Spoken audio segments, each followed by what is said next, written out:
আসসালামু আলাইকুম ওয়া রাহমাতুল্লাহি ওয়া বারাকাতুহু। ইন্নাল হামদুলিল্লাহ ওয়াস সালাতু ওয়াস সালামু আলা রাসূলিল্লাহ ওয়া বা'দ। প্রিয় দিনী ভাই ও বোনেরা, দেশ ও দেশের বাহির থেকে যে যেখান থেকে আজকের এই ভিডিওটি দেখছেন সকলকে জানাই আন্তরিক শুভেচ্ছা ও অভিনন্দন। প্রিয় দর্শক, আমরা বিভিন্ন সময় বিভিন্ন রকম স্বপ্ন দেখে থাকি। কখনো কখনো ভালো স্বপ্ন দেখি, কখনো কখনো দুঃস্বপ্ন দেখে থাকি।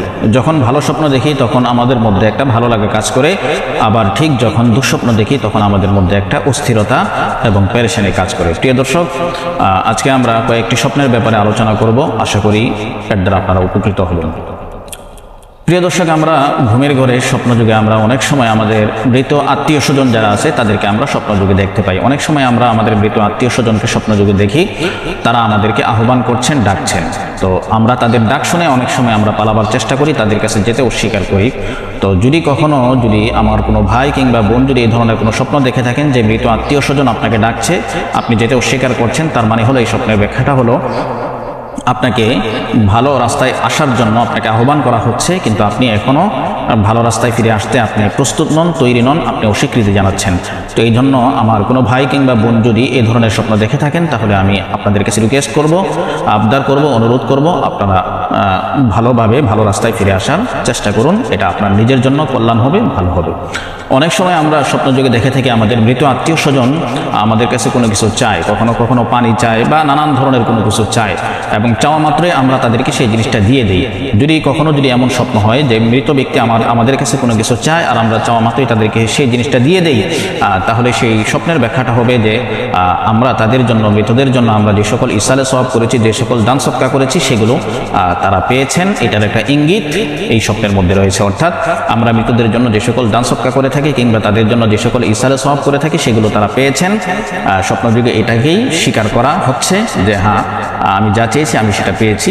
এটাই হলো সেই স্বপ্নের ব্যাখ্যা। আবার যদি কখনো এমন হয় যে তারা আমাদের কাছে কোনো কিছু চাচ্ছেন, শুধু চাচ্ছেন, দেওয়া বা না দেওয়ার কোনো বিষয়টা স্বপ্নের মধ্যে নেই, শুধু তারা আমাদের কাছে কোনো কিছু চাচ্ছেন, যদি কেউ স্বপ্ন দেখে থাকেন, তাহলে তার মানে হলো যে যাকে আপনি স্বপ্নযোগে দেখেছেন যে মৃত আত্মীয় স্বজনকে, তিনি আপনার কাছে দান সদকা খায়রাত কিংবা এই ধরনের কোনো ইসালে সওয়াব যেটা তার জন্য উপকৃত হবে, উপকারী হবে, সেই ধরনের কোনো কিছু আপনার কাছ থেকে সে চাচ্ছে। তো এই ধরনের স্বপ্ন যদি আমরা কেউ দেখে থাকি, তাহলে অবশ্যই আমরা আমাদের মৃত আত্মীয় স্বজনের জন্য দান খয়রাত সদকা এবং তাদের জন্য ইসালে সওয়াব সাধ্যমতো করার চেষ্টা করব, যাতে করে তারা এর মাধ্যমে উপকৃত হতে পারেন। প্রিয় দর্শক, আমরা অনেক সময় স্বপ্নযুগে দেখে থাকি যে স্বপ্নের মাধ্যমে আমাদের বিবাহ শাদী হচ্ছে, স্বপ্নযুগে বিবাহ শাদী হচ্ছে। এটার দুইটা দিক আছে, যে অবিবাহিত নারী পুরুষ যদি স্বপ্নে বিবাহের বিষয়টি দেখে কিংবা বিবাহিত নারী পুরুষ যদি স্বপ্নে বিবাহের বিষয়টি দেখে, দুইটা একটু ভিন্ন ভিন্ন জিনিস। যদি অবিবাহিত নারী কিংবা পুরুষ যদি স্বপ্নযুগে বিবাহের বিষয়টি দেখে, তাহলে এটা ভালো স্বপ্ন, খারাপ বলার সুযোগ নেই।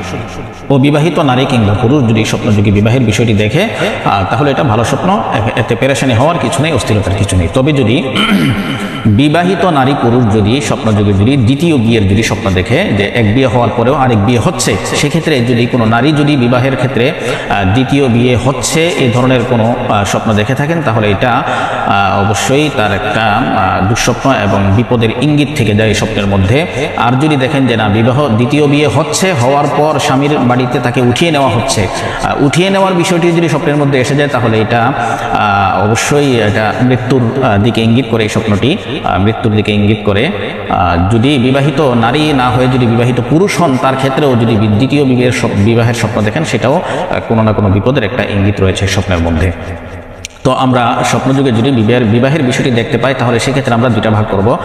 যদি বিবাহিত হন, তাহলে সেক্ষেত্রে অবশ্যই এটা কোনো বিপদের ইঙ্গিত, আর যদি অবিবাহিত হন, তাহলে এটা বিপদ নয়, বরং এটা ভালো কোনো কিছুর আশ্বাস এবং ইঙ্গিত রয়েছে স্বপ্নের মধ্যে। প্রিয় দর্শক, তবে এই কথাটাকেও আমি আপনাদেরকে আশ্বস্ত করতে চাই যে সব স্বপ্ন, একই স্বপ্ন যদি একাধিক মানুষ দেখে, সবার ক্ষেত্রে ব্যাখ্যা কিন্তু এক হয় না। কখনো কখনো এক হতে পারে, কখনো নাও হতে পারে। স্বপ্নের ব্যাখ্যা ব্যক্তি বিশেষের সাথে জড়িত, ব্যক্তির অবস্থা, ব্যক্তির পাক পবিত্রতা, ব্যক্তির মানসিক টেনশন, পেরেশানি, সবকিছুর উপর বিবেচনা করেই একটা স্বপ্নের ব্যাখ্যা হতে পারে। এই জন্য সব স্বপ্নের একই স্বপ্ন যদি একাধিক মানুষ দেখে, সবার ক্ষেত্রে ব্যাখ্যা কিন্তু একরকম হওয়া এটা বাধ্যতামূলক কোনো কিছু না, ব্যাখ্যা ভিন্ন ভিন্ন হতে পারে। এই জন্য তবে বেশিরভাগ যেটা হয় সেই কথাটাই আমি আপনাদের কাছে উপস্থাপন করলাম, পেশ করলাম। এই জন্য আপনারা যখন এই ধরনের কোনো স্বপ্ন দেখবেন সেক্ষেত্রে আপনারা বিজ্ঞ কোনো আলেম যিনি ভালো স্বপ্নের ব্যাখ্যা দিতে পারেন এমন লোকের কাছে আপনারা আপনাদের স্বপ্নের কথাটা বলবেন।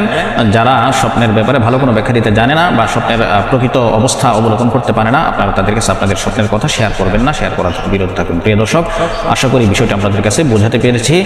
যদি আপনারা আমার এই কথার দ্বারা, আমার এই আলোচনার দ্বারা একটুও উপকৃত হয়ে থাকেন, তাহলে অবশ্যই আমার চ্যানেলটি সাবস্ক্রাইব করে আমাদেরকে আরো উৎসাহিত করুন। প্রিয় দর্শক, দেখা হবে পরবর্তী কোনো ভিডিওতে। ততক্ষণ পর্যন্ত আল্লাহ পাক আমাদের সকলকে ভালো রাখুন, সুস্থ রাখুন, নিরাপদে রাখুন। আসসালামু আলাইকুম ওয়া রাহমাতুল্লাহি ওয়া বারাকাতুহু।